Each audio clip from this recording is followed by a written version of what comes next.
कि मैयत के कफन सुन्नत में कितने कपड़े होते हैं? पहले कपड़े का नाम, दूसरे कपड़े का नाम, तीसरे कपड़े का नाम कमीज़। माशाअल्लाह। अब देखिए इसको बिछा कर देखते हैं। ये कपड़ा ये लाया हुआ जो है ये अच्छी क्वालिटी का है, लग रहा है आपको अच्छी क्वालिटी का?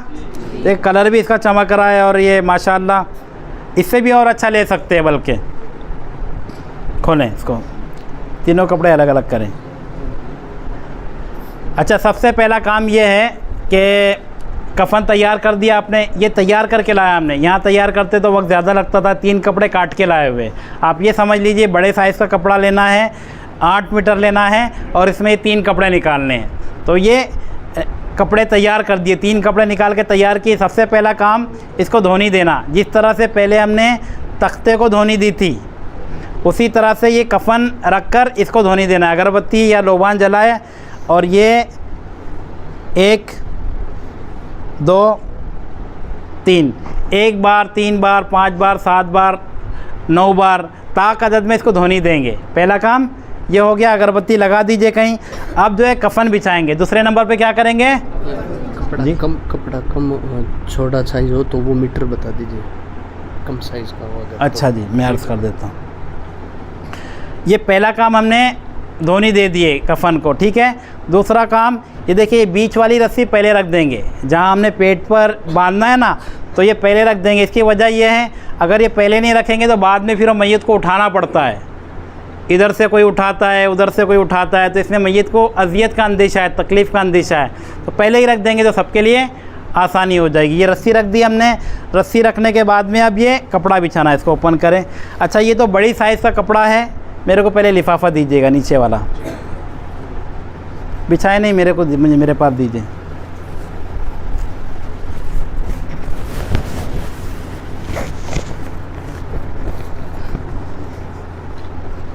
देखिए ये ठीक ठाक बड़ी साइज़ का है ना। इसमें अगर मुझे लपटना है आपने तो आसानी से लपेटा जा सकता मैं, ये ऊपर आ जाएगा। लपेटने से मुराद ये है कपड़ा इतना हो कि ऊपर की तरफ आ जाए। जैसे नमाज में हम हाथ बांधते हैं, पहले सीधा फिर उसके बाद उल्टा, तो उल्टा ऊपर आता है ना सीधे के, तो यूँ कवर कर लेता है पूरा ये। इसी तरह से कफन भी ये ऊपर पहले उल्टा बिछाएंगे और सीधा उसके ऊपर आ जाएगा। तो ये 60 का तकरीबन पनाह है। इसको इस तरह से यूँ लपेट लिया, दोनों कपड़े, लिफाफा भी और इज़ार भी। अब ये बिलफ़र्ज़ बड़ी साइज़ का नहीं मिलता, कोई छोटा लेकर आ जाते, तो क्या करेंगे? छोटे से मुराद आपने इतना ले आया, 35 की साइज़ का लाया, तो अब ये तो पूरा नहीं होने वाला। इसको फिर अभी यहाँ से जोड़ लगाना पड़ेगा आपको, पूरा ऊपर से लेके नीचे तक के सीकर फिर मैयत के साइज़ के बराबर काटना पड़ेगा। तो इस तरह से भी किया जा सकता है, कोई हरज की बात नहीं है। अभी कोई, हाँ, जैसे ये सिया हुआ है, देखें ये सिल के लाया है, छोटा सा तो सिला, तो इस तरह से भी सी सकते हैं। ये भी सिया हुआ है जी। अच्छा, ये छोटी साइज़ का ही था, इसको जोड़कर बड़ा किया हुआ है, बिल्कुल सी सकते हैं। मीटर कपड़ा जी। इसमें 8 मीटर ये हमने लिया था ना, तो अगर कम साइज़ है तो आप 15 मीटर ले लीजिए, 15 से 16 मीटर में हो जाएगा, ठीक है। और इसमें भी जो कपड़ा बच गया उसको फेंकना नहीं है, फिर वो जिसकी मिल्कियत है उसको वापस कर देना है, ठीक है। आई बात समझ में आपके? कोई सवाल है इसमें? नहीं, आगे बढ़ते हैं। अच्छा, इसमें अगर कोई चाहता है कि मैं इहराम का कपड़ा जोड़ दूँ, तबर्रुक के तौर पर इहराम रखा हुआ है, तो इहराम का कपड़ा जोड़ के भी बनाया जा सकता है। इहराम के कपड़े से ये कमीज़ भी बनाया जा सकता है, या अलग से थोड़ा सा कपड़ा भी रखा जा सकता है। लेकिन खाली जो दूसरे कपड़े अंदर डाल देते हैं ना, यूँ बचा वो भी कपड़ा कब्र में डाल देते हैं, तो ये इसराफ़ होता है, इसकी इजाज़त नहीं होगी। सबसे पहले बड़ी चादर यानी लिफाफा बिछाएँगे, ठीक है। आइए बिछाते हैं इसको।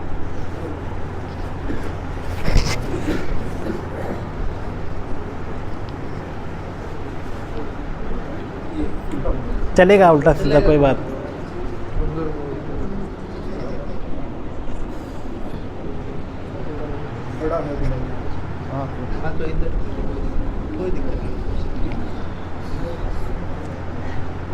ठीक है, पहली चादर जो बिछाए उसका नाम क्या है? सब मिलकर बोलें, लिफाफा। अब दूसरी चादर हम बिछाएंगे, इसका नाम है इज़ार। यानी ये वो चादर थी जो मैयत के कद से ज़्यादा थी, जो दोनों तरफ हम आखिर में बांधेंगे। अब ये मैयत के कद के बराबर जो चादर है वो बिछाएंगे। नीचे फोल्ड करें सलीम भाई, ऊपर नहीं, नीचे फोल्ड करो उसको।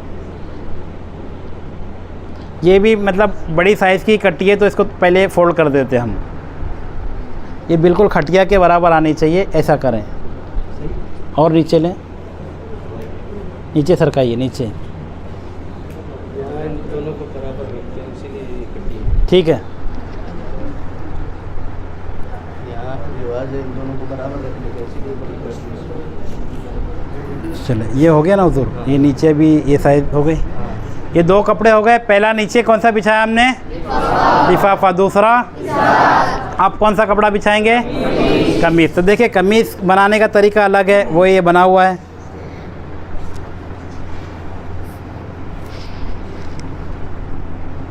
ये देखिए कमीज़ बना हुआ है, ठीक है ना। ये बीच में गला भी बनाया इन्होंने, दोनों तरफ काटे तो यहाँ से ये सर निकल जाएगा। तरीका इसका यही है, इसको यूँ फोल्ड कर देंगे बीच से, कट मार के एक कट इधर लगाएंगे, एक कट इधर लगाएंगे, तो इस तरह ये गला बन जाएगा, ठीक है। इसको हम बिछाते हैं अभी।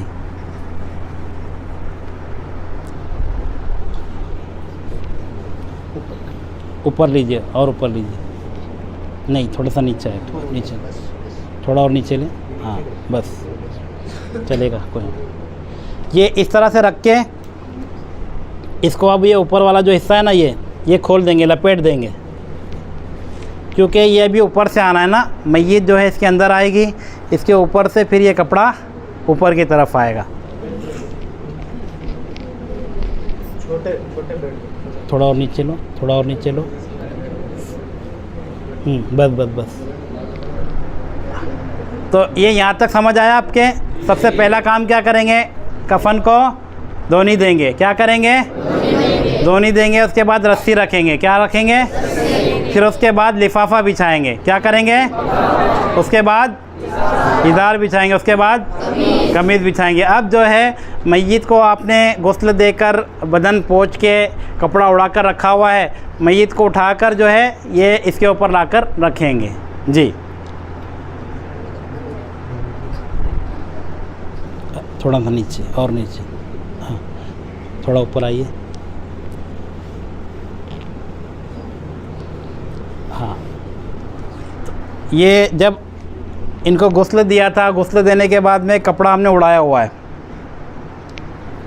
बदन पर कोई कपड़ा नहीं है, इनके पहना हुआ कोई कपड़ा नहीं है, ये हमने गुस्ल देने के बाद में उड़ा के रखा था ना, ऐसा ही है। इनका सीना खुला है, यानी ये कमीज़ फैलाने से पहले सीने पर जो है ना, सीने पे शहादत की उंगली से लिखना है ला इलाहा इल्लल्लाहु मुहम्मदुर रसूलुल्लाह, कलीमा शरीफ लिखना है, और दिल पर लिखना है या रसूल अल्लाह ना, शहादत की उंगली से लिखेंगे ला इलाहा इल्लल्लाहु मुहम्मदुर रसूलुल्लाह। तो इसमें किसी रोशनाई से, पेन वगैरह से नहीं लिखा जाएगा, ये उंगली से लिखा जाएगा। सीने पर कलमा शरीफ लिखेंगे और दिल उल्टी तरफ होता है, यहाँ पर दिल है तो यहाँ लिखेंगे या रसूल अल्लाह सल्लल्लाहु अलैहि व आलिहि वसल्लम। फिर उसके बाद ये कमीज़ उड़ा देंगे।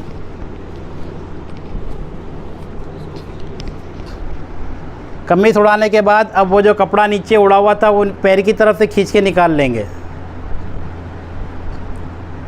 पैर की तरफ से खींचेंगे, यहाँ से नहीं खींचेंगे। यहाँ से खींचेंगे तो ये कपड़ा हिलेगा, चित्र वगैरह दिखने का अंदेशा होगा, पैर की तरफ से खींच के निकाल लेंगे, ठीक है। अब जो है पेशानी पर पहले बिस्मिल्लाह शरीफ लिखेंगे, उसी तरह से जिस तरह से हमने सीने पे और दिल पर लिखे थे।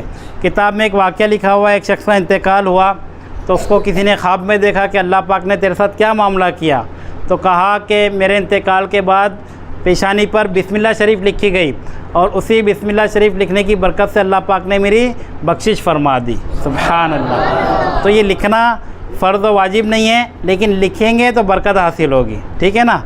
तो बिस्मिल्लाह शरीफ लिखेंगे। ये देखिए कुछ है मेरे इंक वगैरह नहीं है, ये सिर्फ शहादत की उंगली से मैं इनके सर पर चला रहा हूँ। यूँ लिखेंगे बिस्मिल्लाहिर्रहमानिर्रहीम। इंशाअल्लाह ये लिखने से बरकतें मिलेगी। मज़ीद इसमें लिखा हुआ है किताबों में कि शेख तरीक़त आमिर अहले सुन्नत ने लिखा है कि नाफ के ऊपर ये जो हिस्सा है इसमें मशाइख़ किराम के नाम लिखे, हिस्सा है कफ़न पर, ये कफ़नी पर या इमाम आज़म अबू हनीफ़ा या गौसे आज़म या इमाम अहमद रज़ा या जो भी आपके पीर साहब है उनका नाम हिस्सा कफ़न पर यूँ लिखा जाएगा। इसकी भी बरकतें इंशाअल्लाह मिलेगी। तबरुकात है, जैसे अहदनामा है, शजरा शरीफ है, ये कफ़न के अंदर रखते हैं। तो कफ़न के अंदर रखना जायज़ है, लेकिन बेहतर ये है कि कब्र में दीवार किबला में चेहरे के सामने ताक बना के उसमें रखी जाए। क्यों? क्योंकि बदन फटेगा, इसके अंदर से खून वगैरह निकलेगा। तो अरबी इबारत है, बेअदबी वगैरह का अंदेशा है, लिहाजा दीवार कब्र में चेहरे के सामने ताक बना के वहाँ तबरुकात रखना ये अफजल है। लेकिन किसी ने कफ़न के साथ सीने वगैरह पे रख दिया तो अभी कोई गुनाह नहीं, हरज की बात नहीं, रख सकते हैं। ठीक है, ये हो गया। इसके बाद हम आज़ाए सुजूद पर खुशबू लगाएंगे। आज़ाए सुजूद कौन कौन से हैं, सजदे में कौन कौन से हिस्से लगते हैं? ये पेशानी, नाक की हड्डी, ये हाथ के पंजे, पैर के घुटने और पैर के पंजे, इन सारी चीज़ों पर काफूर होता है वाइट वाला जो गुस्ल में हमने इस्तेमाल किया था, वही लगाएंगे। वो लगाएंगे, वो हो तो हो, वो ना हो तो फिर इत्र भी लगा सकते हैं। ये नाक की हड्डी हो गई, ये हाथ के पंजे, इसी तरह से पैर के दोनों तलवे। लेकिन घुटने पर जब लगाएंगे तो ये सित्र का मकाम है, कोई कापूस कपड़ा वगैरह लेकर फिर इनके घुटने पर ऐसा लगाएंगे। ठीक है, बिलाहाइल घुटने को भी छूने की इजाज़त नहीं है। तो क्या काम किया हमने? खुशबू लगा दी।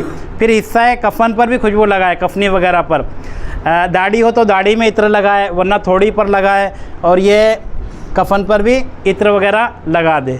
यहाँ तक कि थोड़ा रिपीट कर लेते। फिर सबसे शुरू में क्या किया हमने? कफ़न को धोनी दी, उसके बाद में रस्सियाँ बिछाई, उसके बाद में लिफाफा बिछाया, फिर इज़ार बिछाया, उसके बाद में कमीज़ बिछाया। कमीज़ बिछाने के बाद मय्यत को कफ़न पे लाकर रखा। मय्यत को रखने के बाद सीने पर कलिमा शरीफ लिखा, दिल पर या रसूल अल्लाह लिखा। फिर उसके बाद कमीज़ पहनाई। कमीज़ उड़ाने के बाद में पेशानी पर बिस्मिल्लाह शरीफ लिखी गई। उसके बाद आज़ाए सुजूद पर खुशबू लगाई गई, काफूर वगैरह लगाया गया। अब सबसे आखिर का जो काम है कफ़न को लपेट देना, तो दोनों तरफ कफ़न को लपेट देंगे। पहले छोटी चादर जिसे इज़ार कहते हैं उसको लपेटेंगे, फिर उसके बाद लिफाफा जो बड़ी चादर है उसको लपेटेंगे। पहले उल्टी तरफ और उसके बाद सीधी तरफ। तो इनका उल्टा हिस्सा कौन सा है? ये वाला। तो इस तरफ से पहले लपेटेंगे। पहले 1 मिनट पहले जैसे ये कमीज़ वगैरह जो है ना, ये इसको यूँ खुरच देंगे अच्छी तरह से दोनों तरफ से। ये थोड़ा ज़्यादा कटा हुआ है, इसको थोड़ा सा छोटा काटेंगे। हाँ, अब उल्टी तरफ से पहले उड़ाएंगे। ऊपर वाली चादर ये थोड़ा खींच के लेंगे इसको ऐसा, ताकि अच्छी तरह टाइट हो जाए। बाद लोग जो है वो तदफीन के बाद फिर चेहरा भी दिखाते हैं ना यूँ, तो इसको यूँ खुला रखेंगे। अब ये वाली चादर ऊपर वाली खींच के ले लेंगे इस तरह। मैं खींच नहीं रहा हूँ, इनको तकलीफ़ होगी तो ऐसे ही छोड़ते हैं इसको। इधर से फिर ये दूसरी चादर। अभी चेहरा भी हम ढक नहीं रहे, ढक खुला रख रहे हैं, वरना ये चेहरा बिल्कुल यूँ बंद हो जाएगा। ये इस तरफ और दूसरा फिर इस तरफ, और आखिर में ये जो रस्सी हमने डाली थी इसको 1.5 गाड़ बांध देंगे। पैर पर भी बांध देंगे। फिर ये चेहरा देखने के बाद में चेहरे को भी बंद कर देंगे। इस अंदाज़ पर ये सुन्नत के मुताबिक हमारा कफ़न का तरीका भी मुकम्मल हो जाएगा।